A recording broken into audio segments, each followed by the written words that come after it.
Membicarakan keadaan seseorang termasuk aibnya ialah perbuatan berdosa. Apalagi jika yang dibicarakan dibumbui dengan kebohongan. Hal ini jelas-jelas merupakan fitnah. Hati-hati. Al-muslim ala muslim haramun damuhu wa irduhu wa maluhu.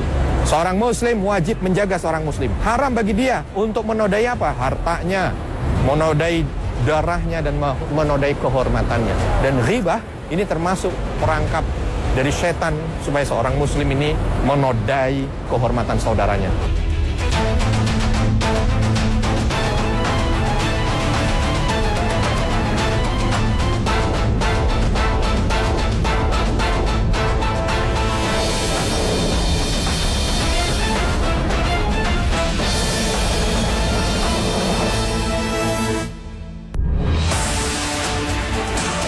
Assalamualaikum warahmatullahi wabarakatuh. Sahabat yang dicintai Allah, ghibah tidak bisa lepas dari keseharian manusia. Setiap pembicaraan seringkali mengarah pada ghibah. Bahkan tak jarang ghibah menjadi bumbu penyedap keriaan saat sedang berkumpul bersama sanak saudara atau sahabat. Ya, masih banyak yang belum menyadari bahwa ghibah atau membicarakan orang lain merupakan dosa besar. Inilah ghibah. Seperti hadis yang diriwayatkan oleh Muslim dari Abu Hurairah radhiyallahu anhu, Rasulullah SAW bersabda, "Tahukah engkau apa itu ghibah?" Mereka menjawab, "Allah dan Rasulnya lebih tahu."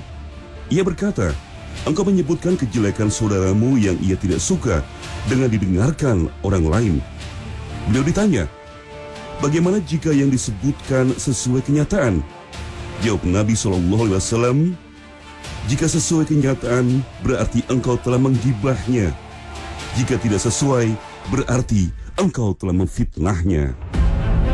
Sahabat yang dicintai Allah, seorang muslim ketika diminta untuk menjauhi perbuatan maksiat yang punya nilai dosa besar, sebahagian dari mereka ada yang dimudahkan oleh Allah. Tapi ada satu perkara yang punya nilai dosa besar juga, hanya ini kadang-kadang kaum muslimin ini berat sekali untuk melakukannya atau meninggalkannya. Apa dia? Ghibah. Ghibah, ngomongin orang.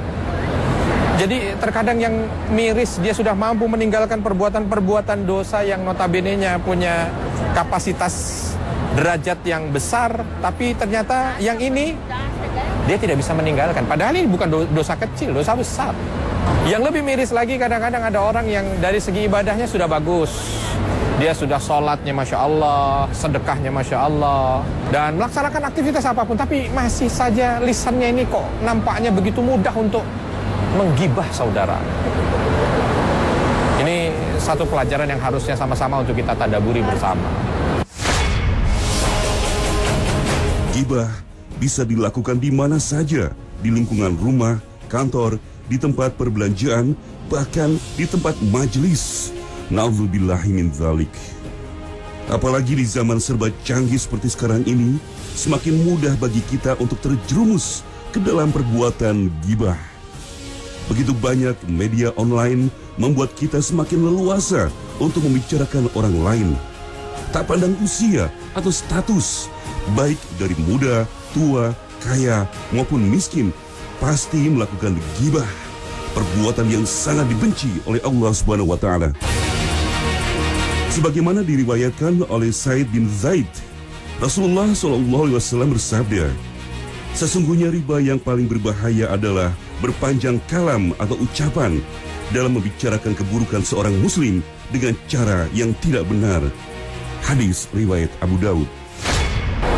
Pusat keramaian seperti ini riskan sekali ketika ada satu individu dengan individu lain bertemu, akhirnya berbicara, berkomunikasi. Bagus komunikasinya, silaturahminya bagus, tapi ketika menyebut sesuatu keburukan tentang saudaranya, ini menjadi poin negatif. Coba deh ikut bersama dengan sahabat-sahabat kita yang baru pulang dari melaksanakan aktivitas umroh, masih pakai baju putih, ihram. Ini isyarat, jaga jiwa kita, hati kita, sehingga mampu seputih kain ihram kita, tidak dinodai oleh apapun. Dan jangan sepelekan dosa gibah ini. Karena Allah Subhanahu wa taala dalam surah Al-Hujurat sudah menegaskan, wala yaghtab ba'dukum ba'dha. Jangan kamu gibah antara satu dengan yang lain. Ayuhibbu ahadukum ayyakula lahma akhihi maitan fakarihtumu. Apa kamu itu mau makan bangkai saudaramu? Maka pasti kamu tidak menyukainya. Luar biasa kalimatnya. Wattaqullah, dan bertakwalah kepada Allah. Ada makna di sini. Bahwa yang pertama, Allah menempatkan dosa ghibah ini bukan perkara ringan. Kenapa? Permisalannya dalam surah Al-Hujurat ayat 12 tadi dengan permisalan kamu makan bangkai saudaramu. Sahabat yang dicintai Allah, sesungguhnya ghibah sangat merugikan bagi pelakunya. Jika seseorang menjadi korban ghibah, tidak memberikan maaf, maka akan memberatkannya di akhirat nanti. Mereka bisa menuntut tebusan atas kezaliman yang pernah dilakukan karena menjadi korban ghibah, sehingga amalan baik pelakunya akan berkurang. Jika amalan baiknya sudah habis, maka amalan buruk mereka akan dibebankan kepada sang pelaku ghibah. Sebagaimana sabda Rasulullah, siapa yang pernah menzalimi saudaranya berupa menodai kehormatan seperti ghibah atau mengambil sesuatu yang menjadi miliknya, hendaknya ia meminta kehalalannya dari kezaliman tersebut hari ini, sebelum tiba hari kiamat yang tidak akan bermanfaat lagi dinar dan dirham. Pada saat itu, bila ia mempunyai amal solih, maka akan diambil seukiran kezaliman yang ia perbuat. Bila tidak memiliki amal kebaikan, maka keburukan saudaranya akan diambil kemudian dibebankan kepadanya. Hadis riwayat Bukhari. Tak hanya itu, azab menanti bagi pelaku ghibah yang tidak kalah pedih. Rasulullah sendiri sudah menyampaikan lewat hadis sahih yang diriwayatkan oleh Ahmad dan Abu Daud. Ketika aku dinaikkan ke langit, aku melewati suatu kaum yang memiliki kuku-kuku dari tembaga. Mereka melukai atau mencakar wajah-wajah mereka dan dada-dada mereka. Aku bertanya, siapakah mereka wahai Jibril? Jibril menjawab, mereka adalah orang-orang yang memakan daging-daging manusia atau mengumpat, dan mereka menginjak-injak kehormatan manusia.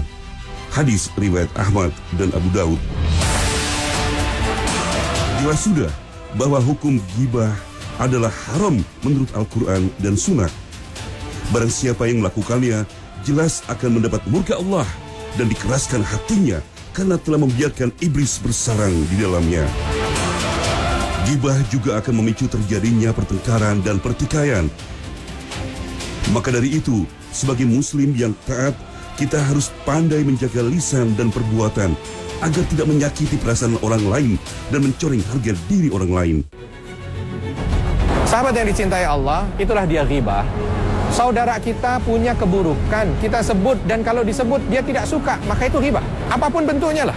Baik itu mungkin fisik, gendut, kurus, hitam, putih, nyata, juling, mancung, pesek, apa bentuknya, dia tidak suka, maka ini ghibah. Ghibah adalah nasab, ngomongin anaknya fulan dengan tujuan merendahkan nasabnya. Ghibah dalam agama, tukang bohong, pencuri, apa segala macam. Ghibah dalam dunia, kalau makan rakus apa ya, macam-macam lah. Walaupun nyata tapi dia nggak suka kalau disebut, maka itu ghibah. Dan ghibah dosanya bukan sembarangan. Sahabat yang dicintai Allah, kita harus berhati-hati karena ghibah tidak selalu terlihat. Ghibah seringkali terjadi namun tidak disadari oleh pelakunya. Beberapa macam bentuk ghibah yang terselubung, diantaranya: pertama, seorang yang menggunjing saudaranya untuk memeriahkan suasana. Seringkali ghibah menjadi bumbu untuk menghidupkan suasana agar obrolan lebih manis dan berlangsung lama. Kedua, membicarakan kekurangan saudaranya di hadapan orang lain agar terkesan bahwa dia tidak suka berghibah, padahal dia bermaksud untuk menjatuhkan harga diri saudaranya. Ini kadang-kadang justru ghibah ini dijadikan sebagai santapan silaturahmi. Ketika kumpul kok kayaknya nggak ngomongin orang, ada yang salah. Itulah dia setan. Setan betul-betul paham dan setan betul-betul pandai dalam bidang ini. Sehingga dia mampu untuk memanfaatkan ketika seorang hamba sudah berkumpul dalam posisi yang baik, majelis yang baik, dihancurkan dengan ghibahnya ini. Ketiga, menyebut-nyebut kekurangan saudaranya dengan niat untuk mengangkat martabatnya dan merendahkan kedudukan orang lain.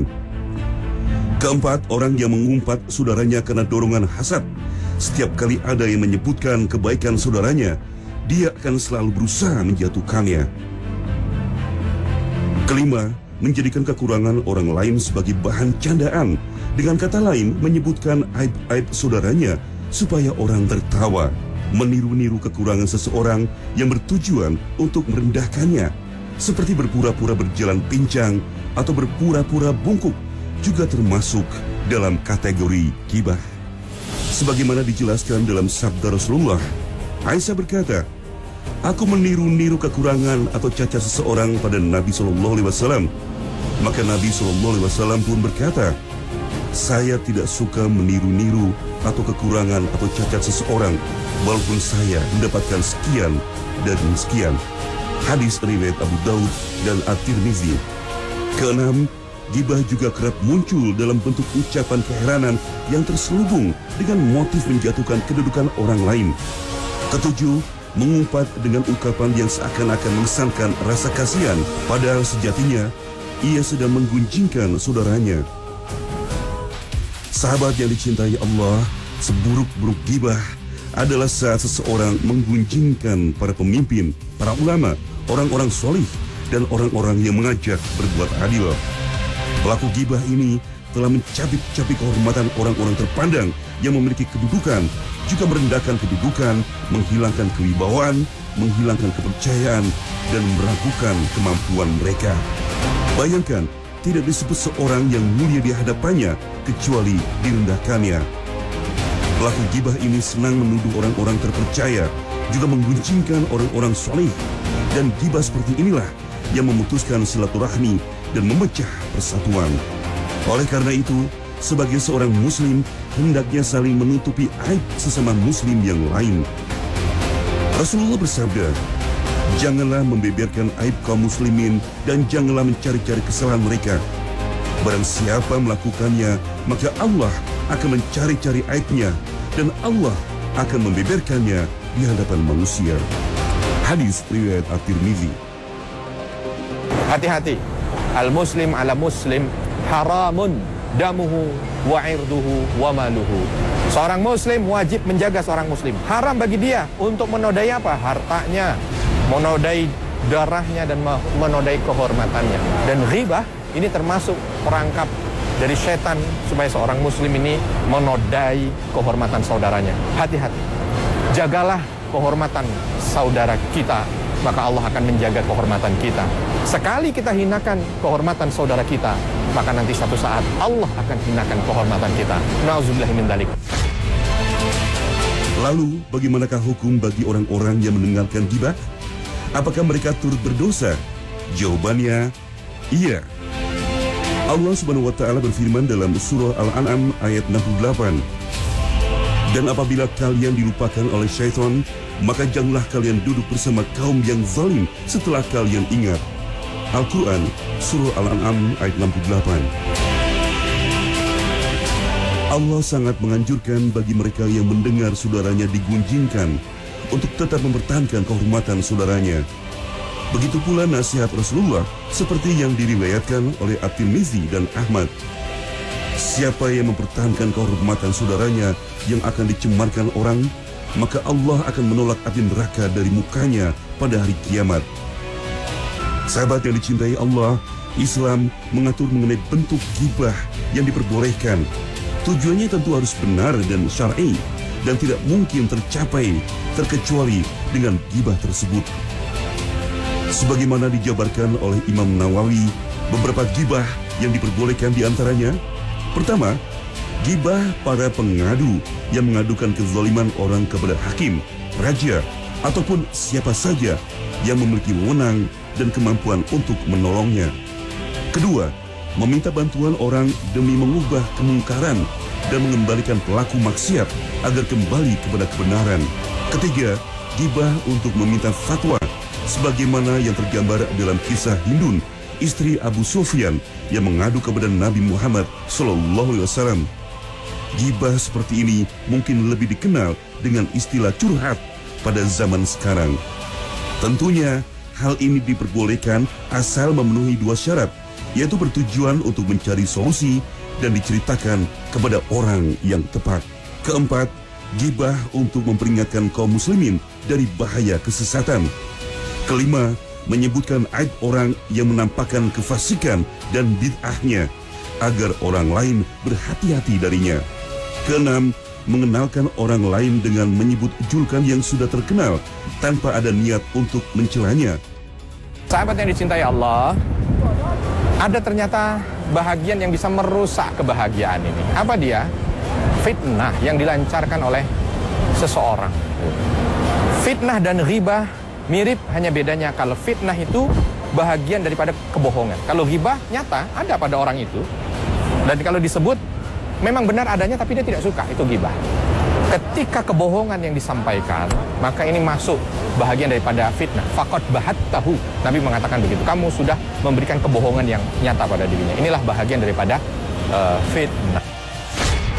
Sahabat yang dicintai Allah, jika yang dibicarakan salah dan tidak benar, perbuatan itu merupakan fitnah. Fitnah merupakan hal yang dibenci oleh Allah Subhanahu wa taala. Dan fitnah ini merupakan bahagian daripada ciri orang munafik. Maka kita bisa lihat ketika terjadi kisah haditsul ifk, ketika Ibunda Aisyah radhiyallahu anha difitnah. Siapa yang memfitnah? Orang munafik. Dia tidak ingin betul mendapatkan suasana yang nyaman di antara kaum muslimin sehingga dia fitnah. Belum jelas itu, benar atau tidak, tapi yang jelas, oh ini bagus nih. Kalau saya sampaikan ini merupakan bahagian daripada berita yang bisa membuat geger. Oh, bahasa kita sekarang nih ya, viral lah, apa segala macam. Ini fitnah ini. Kenapa? Karena tidak benar adanya.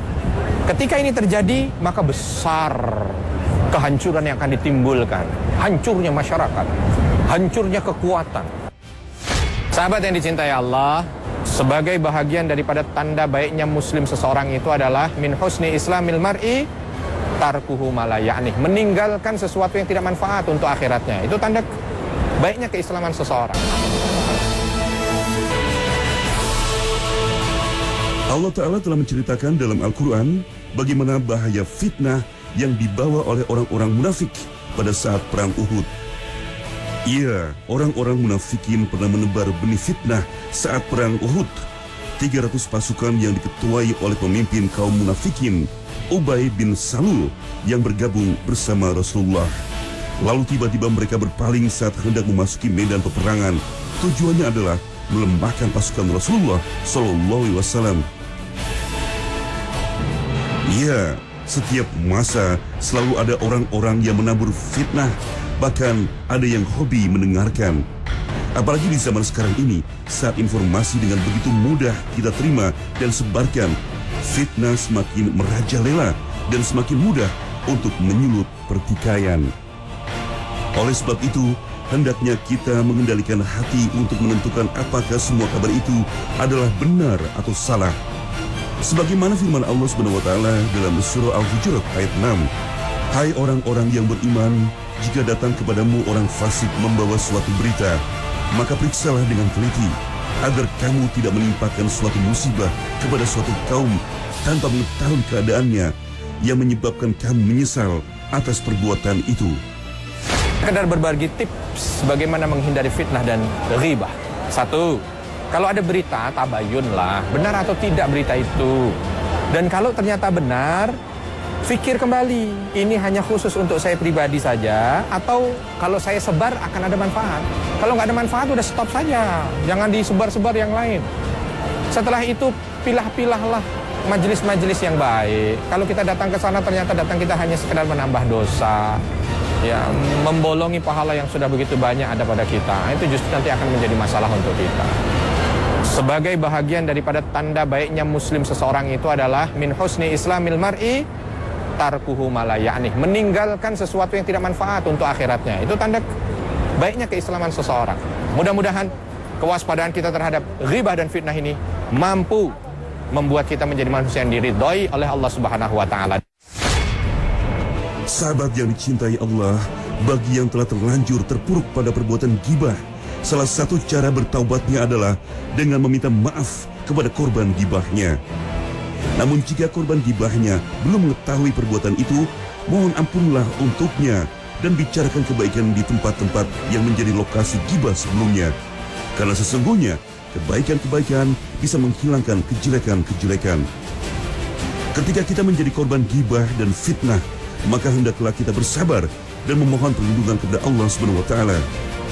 Dan orang-orang yang sabar karena mencari keridhaan Tuhannya, mendirikan sholat dan menafkahkan sebagian rizki yang kami berikan kepada mereka secara sembunyi atau terang-terangan, serta menolak kejahatan dengan kebaikan. Orang-orang itulah yang mendapat tempat kesudahan yang baik. Al-Quran Surah Ar-Ra'd ayat 22. Semoga kita menjadi orang yang selalu menegakkan kebenaran dan bersikap adil. Jangan sampai ketidaksukaan membuat kita bersikap zalim. Amin, amin, Allahumma amin. Sahabat yang dicintai Allah, saatnya kita menjawab pertanyaan. Ini ada pertanyaan dari Instagram Poros Surga ya. Dari Febri Cahya ini. Assalamualaikum warahmatullahi wabarakatuh. Ustadz, apakah curhat atau gosip tentang permasalahan seseorang termasuk gibah, Ustadz? Lantas gibah seperti apa yang diperbolehkan dalam Islam? Seandainya kita tidak sengaja berbuat gibah, bagaimana cara menebus dosa gibah? Jazakallah khair. Yang pertama, ngomongin orang, curhat tentang seseorang, gibah atau tidak? Ya gibah. Bahasanya jadi ganti lain. Curhat saya ya, dia itu orangnya pelit banget ya. Sama, walaupun asli pelit dia. Tapi kan kalau kita bilang pelit, dia suka nggak?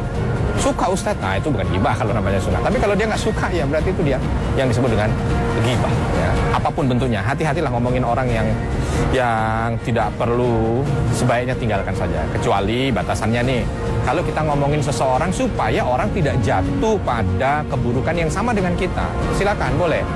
Contoh, ada orang ingin datang ke seorang dukun ya.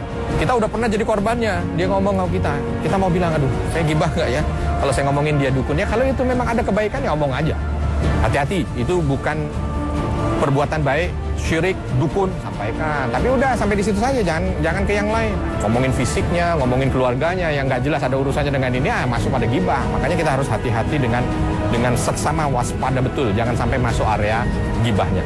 Berikutnya, bagaimana cara menanggulangi atau mengkafarat, menghapus dosa gibah yang pernah terlakukan atau kita pernah melakukan dosa gibah?